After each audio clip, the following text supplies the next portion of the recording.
Amen. Nous continuons les enseignements sur la foi qui engendre les résultats. Et ce matin, nous parlerons de la foi de la brebis. Tenons-nous debout, nous allons honorer la parole de Dieu. La foi de la brebis. Nous sommes dans Psaume chapitre 23, le psaume le plus connu. Psaume 23. Commençons à partir du premier verset et ensuite nous lirons Jean chapitre 10, 1 à 4 à 16. Cantique de David. L'Éternel est mon berger, je ne manquerai de rien. Il me fait reposer dans les verts pâturages, il me dirige près des eaux paisibles. Il restaure mon âme, il me conduit dans les sentiers de la justice, à cause de son nom. Quand je marche dans la vallée de l'ombre de la mort, je ne crains aucun mal, car tu es avec moi. Ta houlette et ton bâton me rassurent. Tu dresses devant moi une table en face de mes adversaires. Tu ondulles ma tête et ma coupe déborde. Oui, le bonheur et la grâce m'accompagneront tous les jours de ma vie, et j'habiterai dans la maison de l'Éternel jusqu'à la fin de mes jours. Allons-y dans Jean chapitre 10.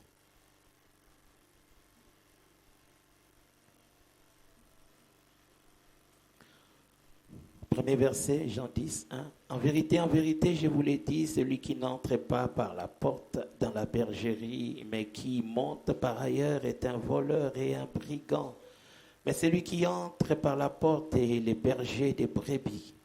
Les portes lui ouvrent et les brebis entendent sa voix. Il appelle par leur nom les brebis qui lui appartiennent et il les conduit dehors. Lorsqu'il a fait sortir toutes ses propres brebis, il marche devant elles et les brebis le suivent parce qu'elles connaissent sa voix. Elles ne suivront point un étranger, mais elles fuiront loin de lui parce qu'elles ne connaissent pas la voix des étrangers.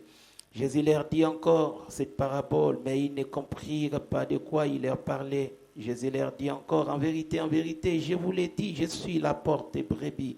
Tous ceux qui sont venus avant moi sont des voleurs et des brigands, mais les brebis ne leur ont point écouté. Je suis la porte, si quelqu'un entre par moi, il sera sauvé, il entrera, il sortira, il trouvera des pâturages. Le voleur ne vient que pour dérober, égorger, détruire. Moi, je suis venu afin que les brebis aient la vie et qu'elles soient dans l'abondance. Je suis le bon berger donne sa vie pour ses brebis.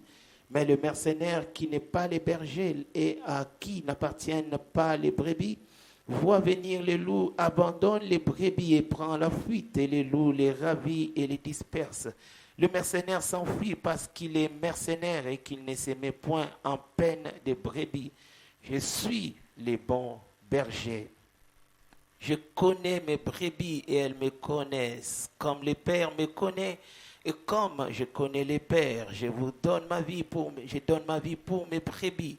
J'ai encore d'autres brebis qui ne sont pas de cette bergerie. Celles-là, il faut que je les amène. Elles entendront ma voix et il y aura un seul troupeau, un seul berger. Acclamons la parole du Seigneur. La foi de la brebis. Bien-aimés, quand nous lisons Psaume 23, nous voyons l'image que David donne à la bergerie. Il présente les bergers, il présente la brebis et il présente la vie de la brebis à côté de son berger. David présente l'Éternel comme son berger. Il le présente comme celui qui est le maître des brebis. Il le présente comme celui qui prend soin des brebis. En tant que berger, il le présente comme celui qui veille au bien-être des brebis. Il présente Dieu comme un berger, celui qui est prêt à donner sa vie pour la vie de ses brebis. L'Éternel en tant que berger est présenté comme celui qui cherche les bons pâturages, qui cherche les eaux paisibles en faveur de ses brebis. L'Éternel comme berger est celui qui soigne les brebis lorsqu'elles sont malades. Et la brebis entre les mains de son berger est assurée, sachant qu'il est entre les bonnes mains. Et la responsabilité du berger, c'est de veiller à ce que la brebis évolue bien, à ce que la brebis soit en bonne santé, à ce que la brebis soit bien gardée, soit bien protégée. Mais la responsabilité de la brebis, par contre, c'est de rester à côté du berger. C'est de faire confiance au berger. C'est de suivre la voie du berger. Lorsque le berger dit que allons à gauche, la responsabilité de la brebis, c'est de suivre la voie que le berger lui montre. Parce que la brebis ne connaît pas le chemin. Celui qui connaît le chemin, c'est le berger. Et la brebis est là pour suivre ce que le berger lui demande. Et lorsque la brebis s'écarte de la voie que le berger a tracée, lorsqu'il disparaît de la présence du berger, c'est là où la brebis va se perdre. C'est là où le mal peut lui arriver. La brebis est rassurée, sa vie est assurée à côté de son berger. Non pas seulement à cause de ce que le berger lui donne, ou bien à cause de ce que le berger fait en sa faveur. Mais la première garantie de la brebis, c'est le berger lui-même. La brebis ne bénéficie pas d'abord de ce que le berger lui accorde, tant bien même que c'est important. Mais la première assurance de la brebis, c'est d'abord le berger lui-même. Quand le berger est là, la brebis sait qu'il y aura possibilité de trouver les bons pâturages. Quand le berger est là, la brebis sait qu'il y aura possibilité d'aller vers les eaux paisibles. Quand le berger est là, il sait que quand le loup viendra, le lion viendra, le berger le protégera. À chaque fois que la brebis verra son berger, son cœur sera calme parce qu'il sait que c'est son point fort, c'est son bouclier, c'est sa protection. Et lorsque la brebis avance à côté de son berger, il est satisfait parce que le berger trouvera le moyen pour le bonheur de sa brebis. Bien aimé, l'image que David nous présente d'un berger à côté d'une brebis, c'est l'image que nous avons à côté de Jésus-Christ. C'est l'image que nous avons dans la présence de Dieu. Nous avons un véritable berger et nous sommes des brebis. Christ a deux types de brebis. Il a premièrement des brebis qu'on lui a données par les pères, des brebis dont il devait prendre soin, les brebis dont il devait remplir une mission. Il a été envoyé pour le bien du brebis qui est d'abord Israël. Israël, c'était les brebis du Père et il lui a confié la responsabilité. Il a demandé à Christ d'encadrer ces brebis, de les amener jusqu'aux verts pâturages. Mais il y a aussi un autre type de brebis qui sont des brebis acquises. Des brebis qu'il s'est acquises par son propre sang. Les brebis qu'il a reçues par sa souffrance, par sa mort, par son humiliation. Ces brebis-là, c'est l'Église. Nous sommes des brebis acquises, des brebis de la souffrance de Christ. Il a payé les prix pour que nous soyons ces brebis. Et lorsque tu es conscient que tu es une brebis de Jésus, lorsque tu reconnais ta place dans la bergerie, lorsque tu sais qu'est-ce que tu représentes pour Christ, tu ne dois jamais oublier l'aspect, l'image de la bergerie. La bergerie a un aspect premièrement spirituel, où chacun de nous, même si tu n'es pas conscient, mais tu dois savoir que tu es dans une bergerie. Et dans cette bergerie, Christ est le berger. C'est lui qui te conduit, c'est lui qui te garde, c'est lui qui te protège, c'est lui qui veille sur ton bien-être, c'est lui qui te fait du bien, qui programme des choses en ta faveur. Et lorsque l'ennemi s'élève, c'est lui qui te défend. Le diable cherche comment te perturber, mais lui, il cherche comment te stabiliser, comment te faire du bien. Tu ne dois jamais oublier que même si tu ne vois rien, mais spirituellement, nous sommes dans une bergerie et il y a le berger qui nous protège. À chaque fois que tu perds l'aspect de ces choses, à moindre problème, tu compteras sur tes propres efforts. Bien-aimé, le matin, la brebis n'a même pas besoin de se poser des questions. Elle attend seulement que le berger ouvre la porte. Dès que le berger ouvre la porte, la brebis est content. Pourquoi? Il sait que tout ce dont il aura besoin, à cause du berger, il en trouvera. La présence du berger, c'est la garantie de la bénédiction de la brebis. Il sait que ma vie est entre les mains de cet homme. Il sait que ma destinée est entre les mains de cet homme. Si je dois réussir, est entre les mains de cet homme. Si seulement le berger est là, la brebis est serein, il est calme. Il sait que le berger prendra soin de moi. Bien, mais tu sais pourquoi tu t'inquiètes? Pourquoi tu laisses à ce que les soucis te dominent? Est-ce que tu te poses des questions? Pourquoi est-ce que tu commences à trop te battre toi-même? C'est parce que tu es en train de perdre l'image de la bergerie. Tu crois que toi-même tu es bergère, tu es berger. Tu crois que toi-même tu es le maître de ta vie. Bien aimé, il y a quelqu'un qui est le maître de ta vie. Il y a quelqu'un qui est le maître de ta vie. Il y a quelqu'un qui t'a envoyé sur cette terre. Il y a quelqu'un qui connaît ton passé, ton présent, ton futur. Il y a quelqu'un qui connaît l'avenir, qui l'a déjà dit sur toi. Il y a quelqu'un qui connaît ce qui doit arriver à chaque minute, à chaque seconde, à chaque mois, à chaque année. Je ne suis qu'une brebis, je ne connais pas même ce qui arrivera à 12 heures, je ne connais pas. Mais le berger connaît tout de moi que je ne maîtrise pas.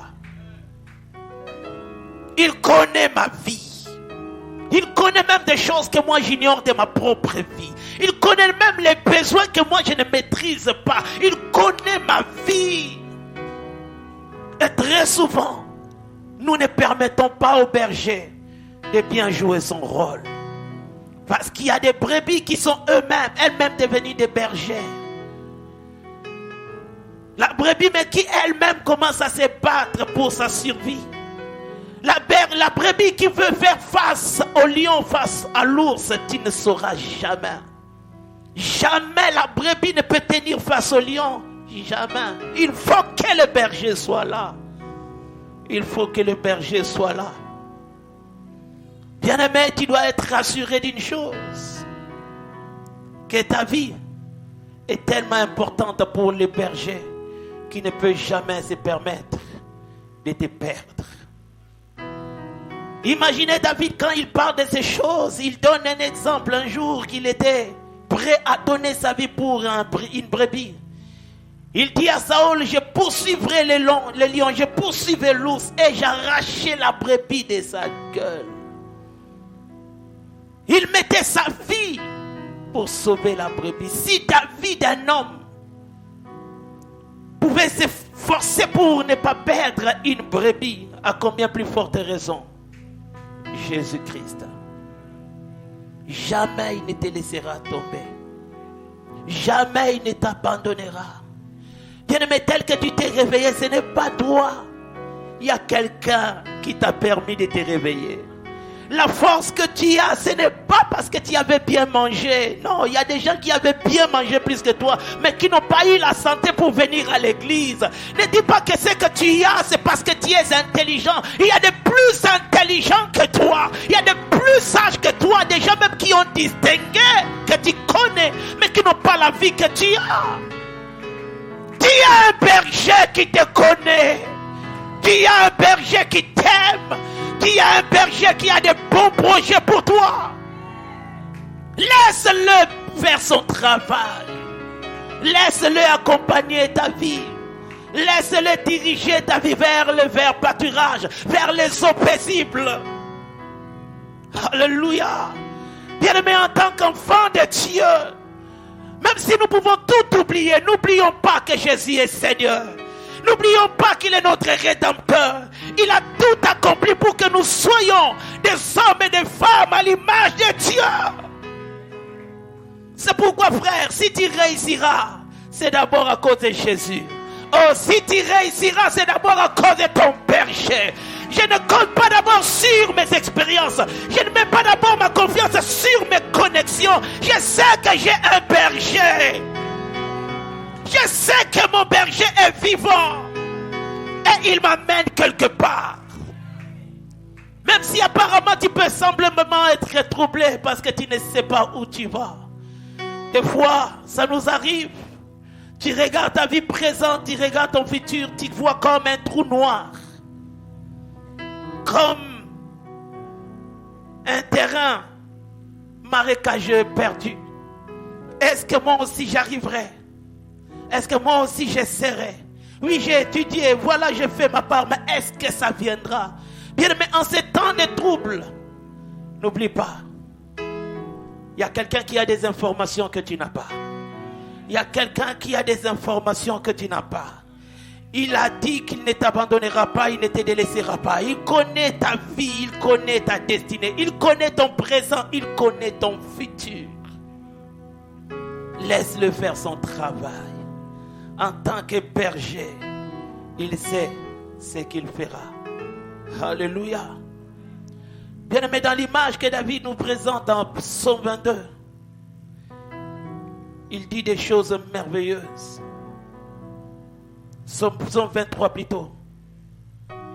Il présente des choses merveilleuses. L'Éternel est mon berger. Je ne manquerai de rien.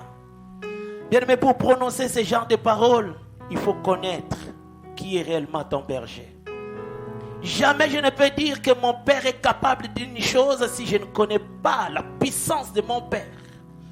Autant je connais qui il est, autant je connais ce qu'il peut faire, autant je peux dire que mon père ne me laissera pas tomber, je ne manquerai de rien.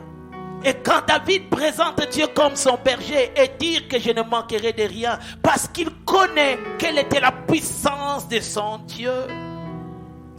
Bien-aimé, j'aimerais déclarer sur quelqu'un, puisque tu as mis ta confiance en lui, puisque tu as mis ton cœur en Dieu, parce que tu as mis ta foi en Dieu, je peux te dire que tu ne manqueras de rien. Tu ne manqueras de rien. Ce dont tu auras besoin, ce qui sera prioritaire pour toi, tu le recevras. Oh, quand quelqu'un dit qu'il ne manquera de rien, ce n'est pas qu'il sera milliardaire. Mais quand il aura besoin d'une chose, il l'aura. Quand il aura besoin de manger, il mangera. Quand il aura besoin de s'habiller, il pourra s'habiller.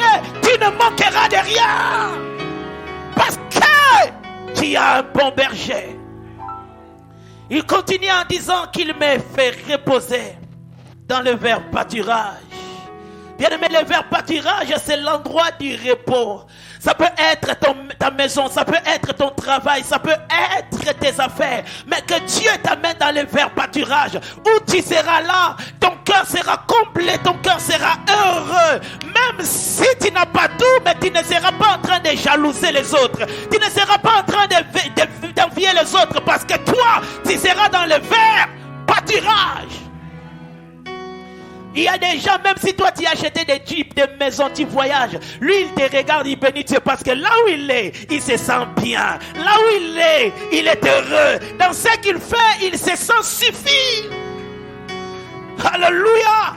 Tu peux avoir un mari qui a des milliards. Lui, avec son petit Robert, il vit heureux. Pourquoi? Quand il regarde son mari, il peut sourire et son mari peut lui sourire. Il peut toucher son mari quand il veut. Il peut blaguer avec son mari comme il veut parce qu'il est dans le verbe pâturage. Alléluia. Que Dieu te donne ton verbe pâturage. Oh, si c'est dans ton travail, que Dieu fasse de ton travail un verbe pâturage. Il continue en disant qu'il me dirige vers les eaux paisibles. Oh, là où mon esprit sera comblé. Là où mon esprit sera heureux. Bien aimé, vous savez, un esprit troublé peut empêcher à ce que la vie atteigne son objectif. Mais lorsque ton esprit est calme, bien aimé, sois serein. L'esprit calme est assuré d'atteindre l'objectif de sa vie. Que Dieu te donne d'être dans les eaux paisibles. Là où tu boiras de l'eau qui apportera la joie et la vie dans tous tes membres. Il continue, dit, il restaure mon âme. Il restaure mon âme. L'âme, c'est l'entité des émotions. L'entité des sentiments. Quand quelqu'un est troublé dans son âme, c'est là où on parle souvent des blessures intérieures. Bien aimé, tu peux tout avoir, mais si ton âme n'est pas restaurée, si ton âme est troublée, ce que tu auras ne t'amènera pas le bonheur qu'il faut. Parce que le véritable bonheur, c'est ce que tu vis dans ton intérieur. Ce n'est pas ce que tu as d'abord entre tes mains. Et lorsque ton âme est en paix, lorsque ton âme est dans le repos, lorsque ton âme est restaurée, tout autour de toi, les choses ne feront que marcher. Vis à côté de quelqu'un qui a une âme restaurée. Il dégagera la paix. Il dégagera la joie. Mais quand l'âme est abîmée, l'âme est troublée, même si tu as tout, tu ne pourras rien dégager de bon. C'est pourquoi les bons bergers, ils touchent ton âme. Ils touchent ton intérieur pour changer tout autour de toi. L'âme restaurée, c'est la vie assurée. L'âme restaurée, c'est la destinée garantie. L'âme restaurée, c'est un futur meilleur. Et le bon berger fait ce travail. Il restaure ton âme. Il te conduit dans les sentiers de la justice à cause de son nom. Quand il marchera dans la vallée de l'ombre de la mort, il te dit ne crains point le mal, car je serai avec toi. Ta houlette et ton bâton, la houlette et le bâton du bon berger rassurera tes pas. Bien aimé, vous savez, l'instrument entre les mains du berger, c'est la houlette et les bâtons. La houlette qui aide les bergers à bien diriger les brebis, à bien orienter les brebis. C'est une arme pour le bien du brebis. Mais seulement cette bâton, cette houlette est en même temps une arme pour détruire les ennemis de la brebis. Autant l'arme te protège, autant l'arme veille sur toi. Mais cette même arme, c'est tellement efficace pour détruire tous ceux-là qui te voudront du mal. C'est pourquoi, bien-aimé, au nom de Jésus, tu seras en paix, tu seras dans la joie, tu seras assuré. Mais au nom de Jésus, tes ennemis tomberont devant de toi. Tes ennemis s'enfuiront devant de toi. Cette même arme qui te garantit le bonheur, mais cette même arme détruira aussi tes ennemis. Tu parleras de Jésus pour ta paix, mais tu parleras de Jésus aussi pour détruire tes ennemis. Ils te feront la guerre, mais ils ne te vaincront pas. Oh, ils chercheront à te déranger, mais ils n'arriveront pas. Ils chercheront comment te faire tomber, mais ils n'arriveront pas. Au nom de Jésus, tu as une arme. Quand ça sort de ta bouche, ça entre dans le camp de tes ennemis. Et ça commence à imposer, à diriger, à détruire leurs projets.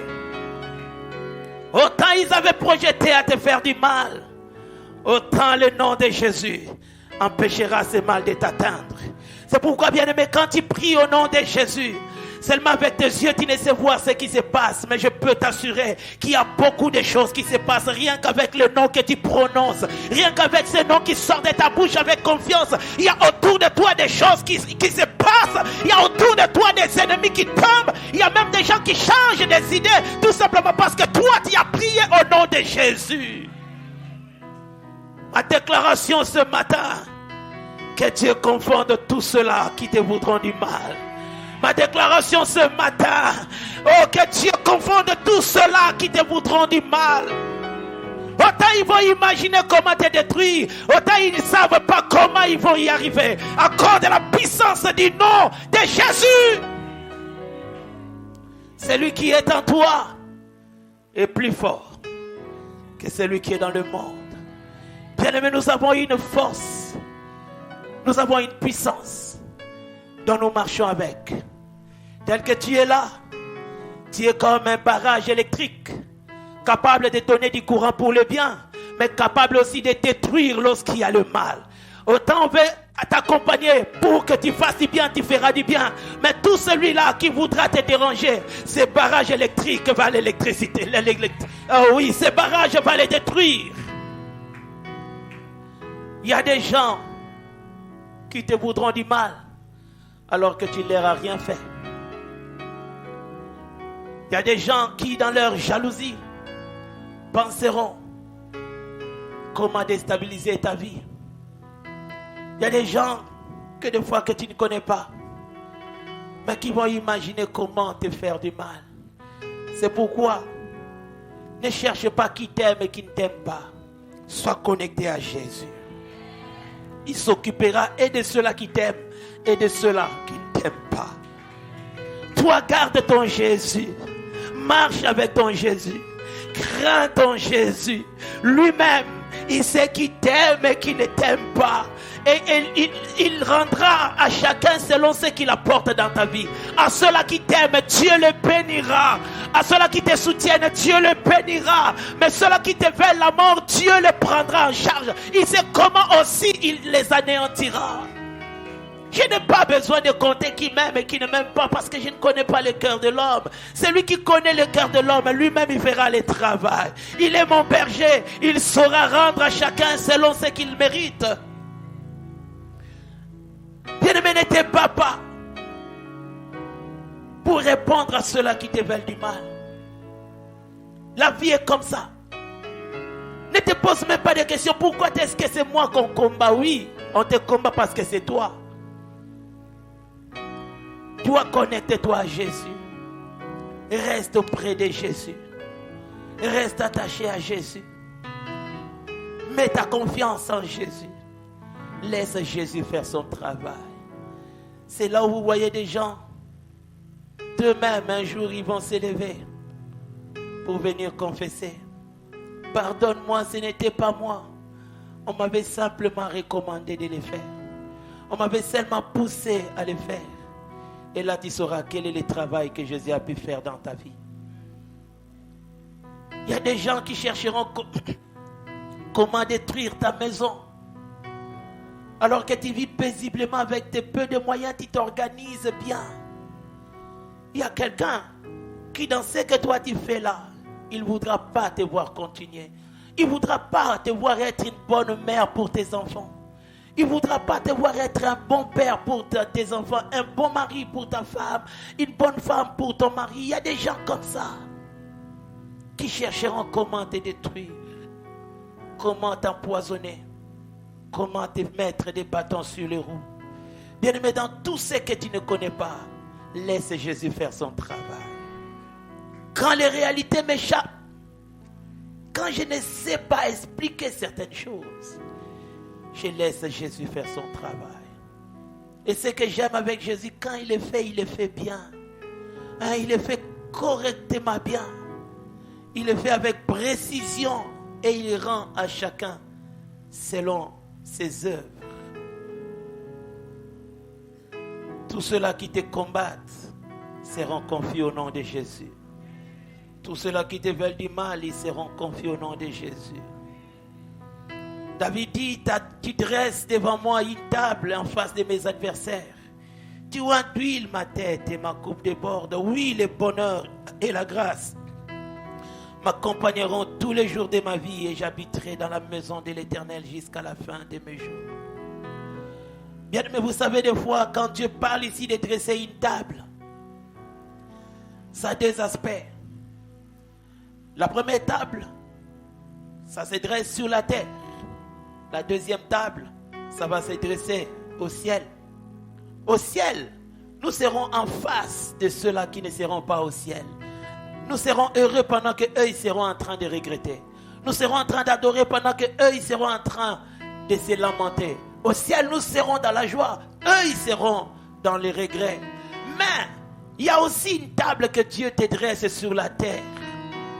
En face de tous tes ennemis. Bien-aimé, Dieu s'est fait cette joie de te bénir au regard de tes ennemis.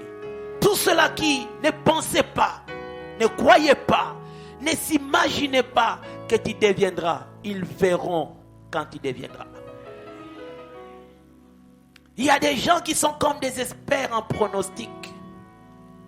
Lui, comme il n'a pas étudié, il ne réussira pas. Moi, je le sais.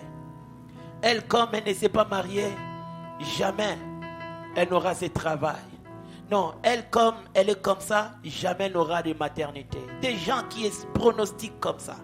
Non, lui n'aura pas ce poste-là parce qu'il n'a pas telle qualité. Non, lui, je sais qu'il peut aller, mais il va se limiter quelque part.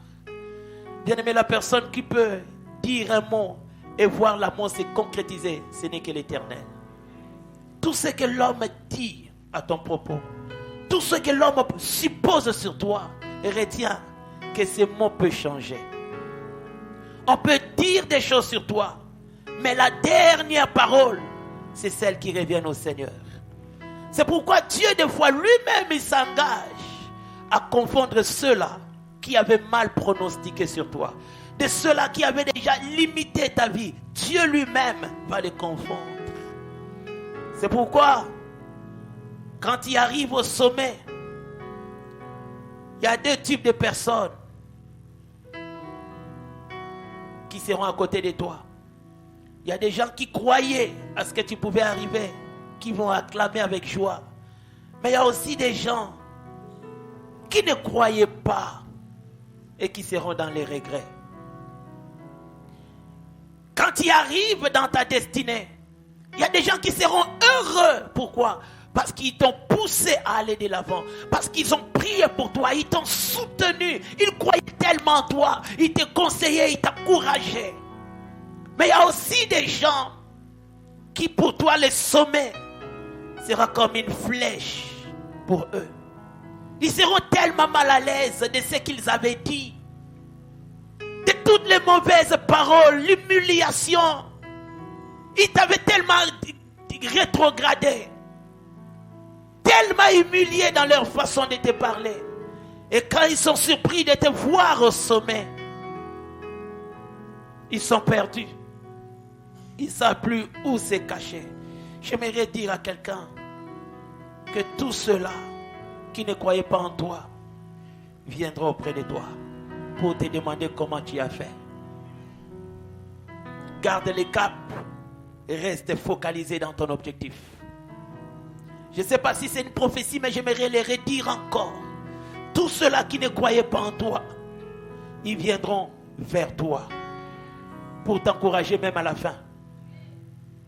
Alors que la meilleure manière d'encourager quelqu'un quand il n'est pas encore arrivé, quand il est encore informé vide, mais quand déjà quelqu'un occupe les postes, ton encouragement ne représente plus grand chose.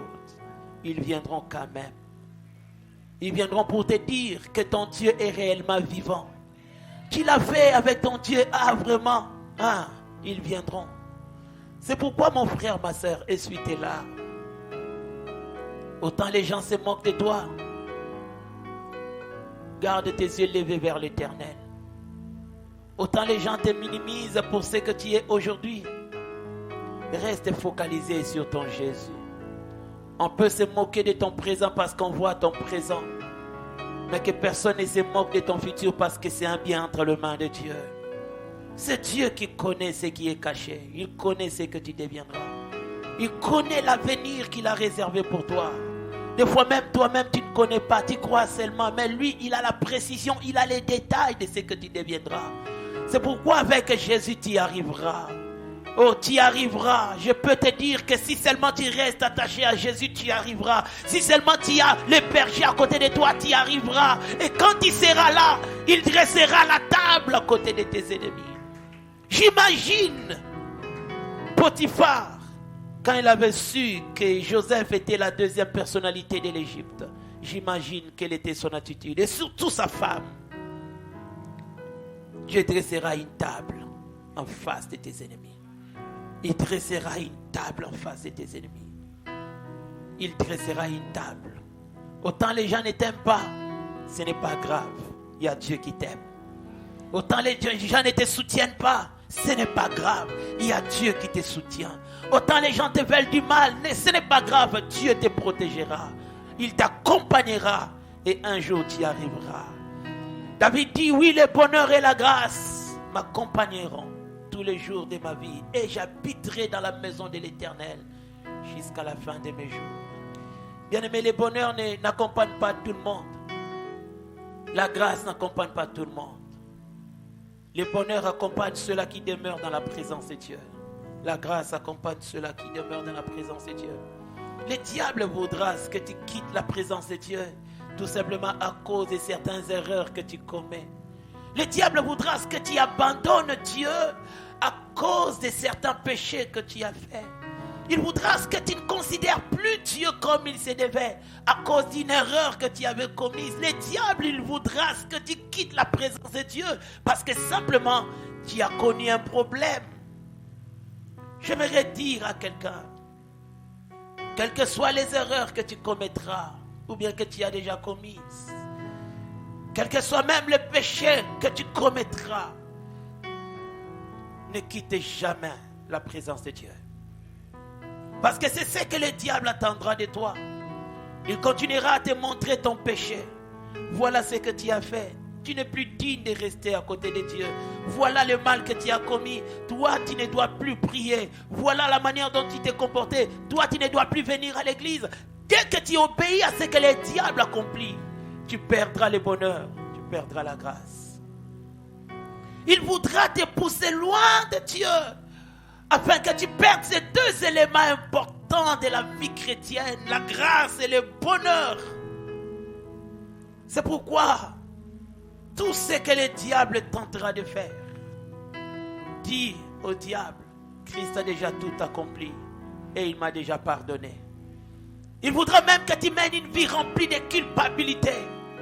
Malgré que tu avais déjà demandé pardon, il voudra toujours te rappeler ces mal. Il voudra toujours te ramener dans ces mal. Mais autant tu te souviens, souviens-toi aussi du sang qui avait coulé à la croix pour toi. Autant tu te souviens de ton passé négatif, souviens-toi aussi de Golgotha. Souviens-toi aussi que le sang qui a coulé nous a rachetés de tout péché. Alléluia! Ne laisse pas le diable te voler le futur que Dieu a déjà élaboré pour toi à cause d'un passé que tu avais tout simplement commis, un passé négatif. Ne laisse pas Satan te prendre la joie de ton futur à cause d'une erreur que tu avais déjà réparée. Si tu avais déjà réparé, Dieu a oublié. Reprends ta marche avec le Seigneur. La Bible dit que c'est moi qui pardonne vos péchés pour l'amour de moi-même et je ne me souviendrai plus de vos iniquités. Celui qui vient te rappeler le mal que tu avais commis, ce n'est pas le Saint-Esprit. Celui qui va te rappeler le péché que tu avais commis alors que tu avais déjà demandé pardon, ce n'est pas le Saint-Esprit, c'est le méchant. Il pousse la culpabilité. Il te pousse à la culpabilité. Il veut que tu t'assieds pour commencer à réfléchir sur ton passé, oubliant qu'il y a un futur meilleur. Si Judas s'était suicidé, c'est à cause de la culpabilité. Alors que s'il avançait vers Christ, Christ allait le pardonner. Il n'y avait aucun problème avec Judas. Mais la culpabilité pesait tellement au point où il s'est dit non, Christ ne va jamais me pardonner. Il faut simplement que je me suicide. Et il avait perdu le pardon. Pierre, comprenant cela, malgré le mal qu'il avait commis, il est retourné auprès du maître et le maître l'avait pardonné. Quelle est l'attitude que tu adoptes après le mal? C'est l'attitude de revenir au pied du maître ou bien de fuir le maître. Autant tu fuis, tu perds le bonheur, tu perds la grâce. Mais quand tu reviens à ses pieds, la grâce et le bonheur t'accompagnera. Ce que j'aime avec Dieu, quand il te pardonne, vous reprenez comme si rien n'était. Jamais Dieu ne sera comme un homme qui, à chaque fois que tu commettras une nouvelle erreur, il te rappellera tes anciennes erreurs. Jamais. Les hommes, des fois, ils sont là pour nous dire, n'oublie pas, tu m'avais fait ça. N'oublie pas, tu avais dit ça. N'oublie pas. Non, Dieu, jamais il peut te rappeler ça. Imaginez Paul qui tuait même les enfants de Dieu, qui faisait du mal aux chrétiens.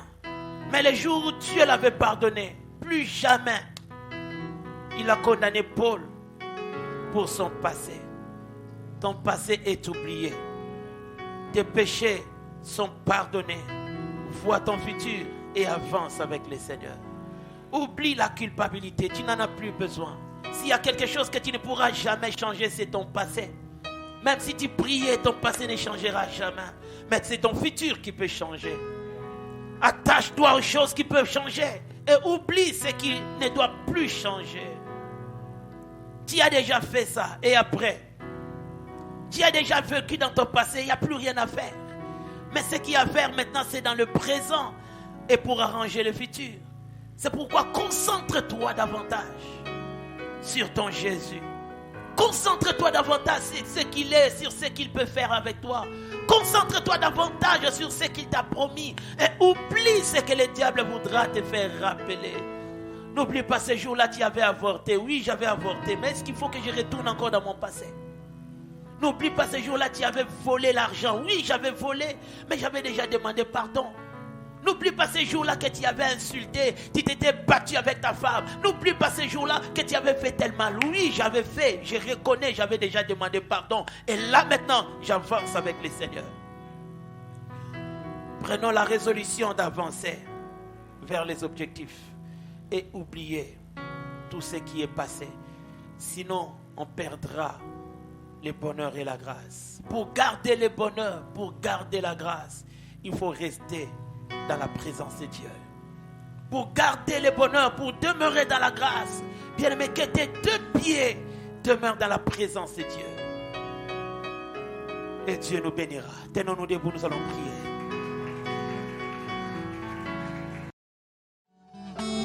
Mubembango molaye ngamoko na kokite simbanga na loboko wetenga inalonga